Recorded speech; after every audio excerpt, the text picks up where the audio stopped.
Thank you, Salema, for applying for this this appointment. Thanks for having me. There was a lot of great applicants that we looked at, and so we were impressed with your application and your involvement in the community. So my question is, the city has over $300 million in unfunded capital improvement projects, CIP, what we call. Okay. It. How would you try to solve this issue? I think what I would do, that was one that I wrote down. I think I would develop alliance with every council member and the mayor to help address various concerns and participate in community organizations like Unity in the Community and Neighborhood Associations. And San Leandro has a lot of unhoused folks, and we're in the process of moving forward with a navigation center. Where how would you help out in that process and commit to serving? Volunteering at the Navigation Center, maybe. And I think those are my. Thank you, Saida, for your application. It was impressive, and you should be proud of yourself to be up here on the top 6. My question is, the city has over $300 million in unfunded capital improvement projects. We call it CIP. How would you try to solve this issue and address it? Thank you for the question. And just a point of clarification, the issue is the funds that are there? The unfunded, so there's $300 million in infrastructure, roads and what have you that we need to fix. How would you try to solve this issue? Would you try to solve it through a bond measure? Would you advocate at the federal level through the Department of Transportation to provide funding for San Leandro to fix our roads? So what would you do? Okay, thank you for that. So not being an expert in this area, I would imagine we have to have roads, and we have to have safe functioning roads. We have to have safe places to walk and drive. And so infrastructure is really, really important. I would think that if there are funds that the city is able to access, and if that's through the state, I don't know if the county, if that's part of it either, but I would definitely work with the state, and I would look at based on whatever bond funds are available, what can meet our needs here in the city.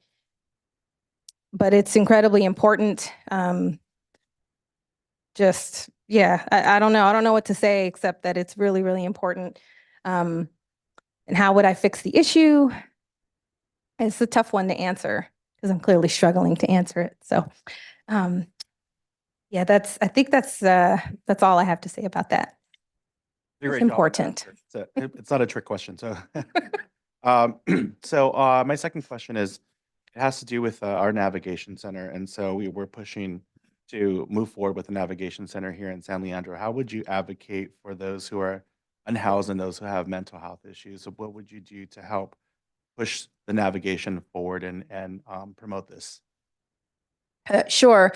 I have had a little bit of experience working on a committee for homelessness in the city of San Bruno. And the vital piece to that committee were the other community groups in adjacent cities that were also trying to tackle the homelessness crisis. So to answer that question, I think partnership is really important. And it's not just a San Leandro issue, it's also all of our bordering cities.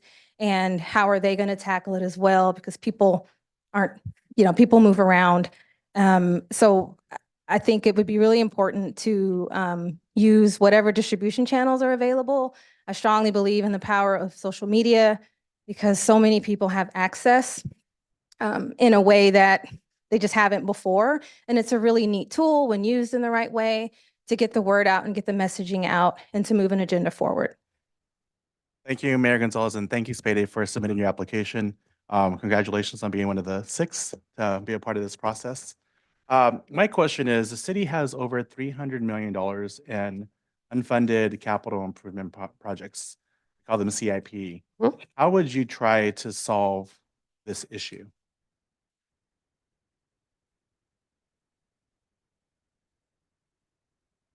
Yes. So I was looking over the city budget as kind of the foundational documents, right, that you all have voted on. One, I really do see and applaud the council for really tackling this and addressing it head on. Y'all have looked at the variety of infrastructure needs, like streets and facilities and all the improvements.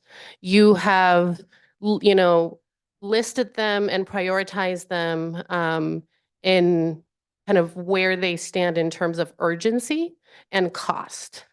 And I really applaud you all for adding the $30 million over 6 years to help fund some of these needs.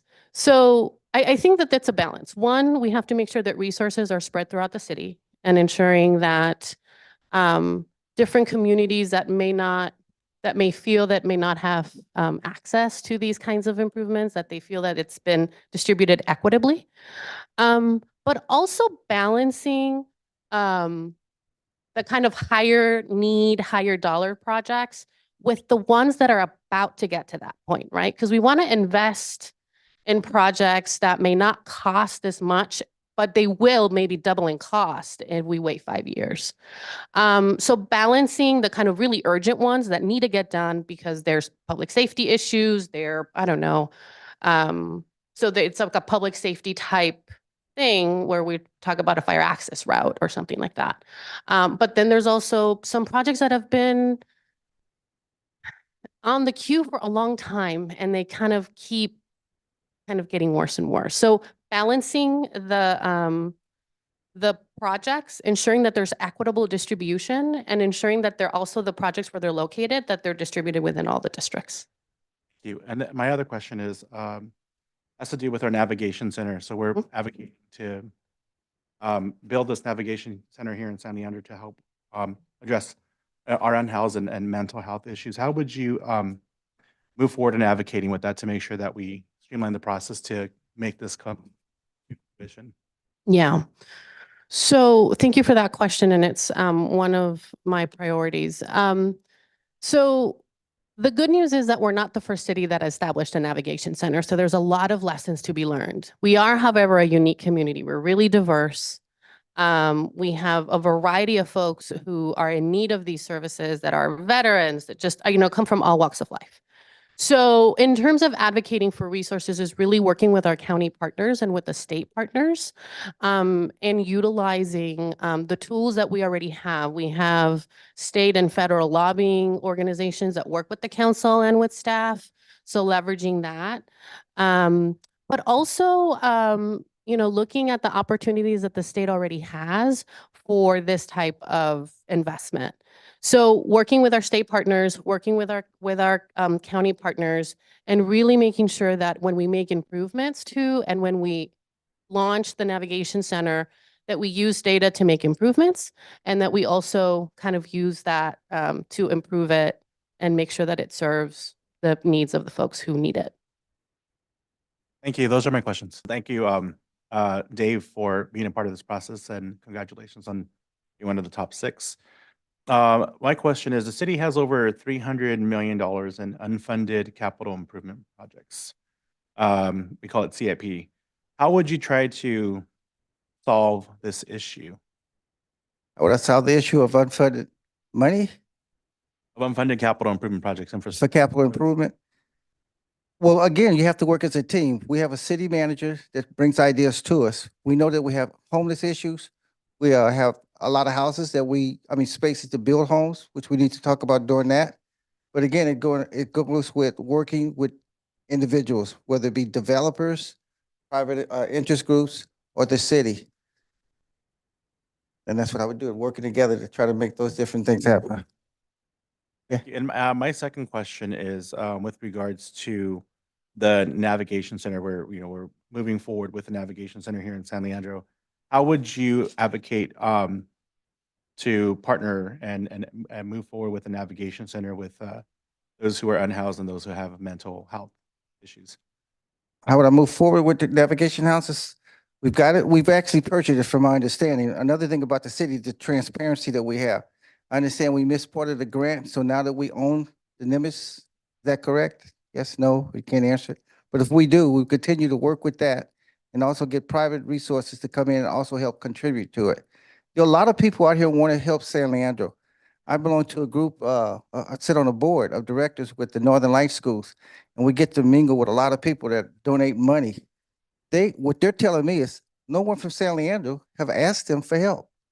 And I said, okay, I can put you in contact with different people, whether I get nominated or not, because we do need those resources. A lot of ball players, private investors, they want to help San Leandro.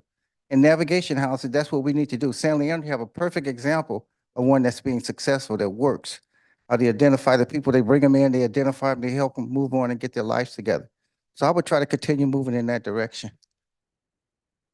Thank you, Mayor Gonzalez, and thank you, Ken, for your applying to this process, and congratulations on being one of the top 6. Thank you.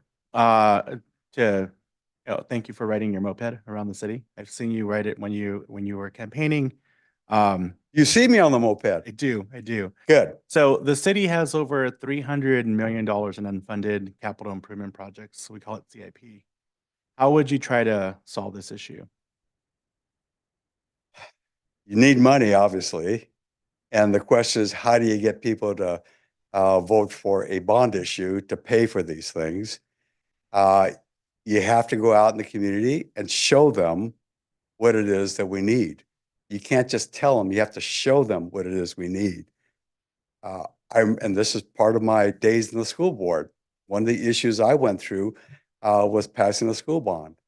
And people didn't trust the school districts because they didn't see where the money went. All right. And they didn't know where the money was going to go.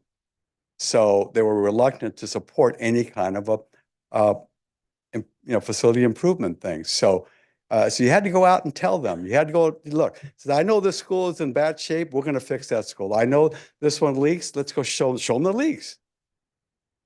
So you bring the people to where you need the facility, or you go out and bring the thing to them so they could actually see it. It's that visibility thing. It's that face-to-face thing. You know as well as I do, when you send out campaign material, it doesn't last very long in anybody's hands. It goes into the trash pretty quickly. I think the face-to-face discussion is really what convinces people to support something. Okay. Thank you for answering that question. My next question is, in San Leandro, we are moving forward with the navigation center. And we have a lot of folks that are unhoused and folks that have mental health issues. How would you advocate for to move the navigation forward and to partner with services to provide mental health services and wraparound services?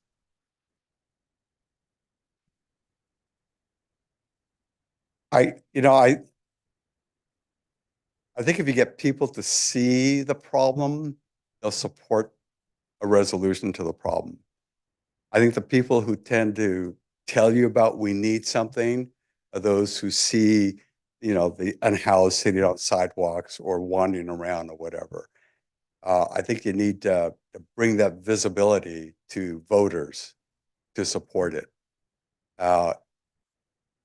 If it's not in their community or in front of their face, they're just not going to accept, your word that it's there. They have to see it. So some way, one way or another, you have to show them. Maybe show them a place that people are familiar with, where they do have, kind of people hanging around outside, I'll say. That might help convince people that they need this navigation center. We need a place for people to stay, and we definitely do need that. We definitely don't have enough housing. Even for people who can afford to pay money, we don't have enough housing. So yes, we do. We need to find a way to show it to them, and I think that would be the way to convince them. And once again, my whole premise right now is instead of doing by campaigning by social media, we have to do it really in person. There's enough people out there who just don't believe what they see in social media. You got to really put it in front of them.